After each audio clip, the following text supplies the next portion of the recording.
Hello guys, Dodong Ed is back guys. So guys, andito na naman tayo uli sa ating short vlog guys. Ito yung sagot sa tanong niyo kung ano ang mas maganda, Canada or Dubai.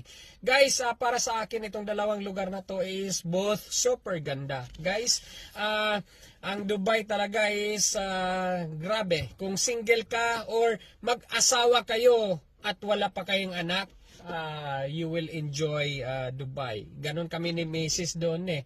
So, guys, lifestyle, Dubai, oh, amazing.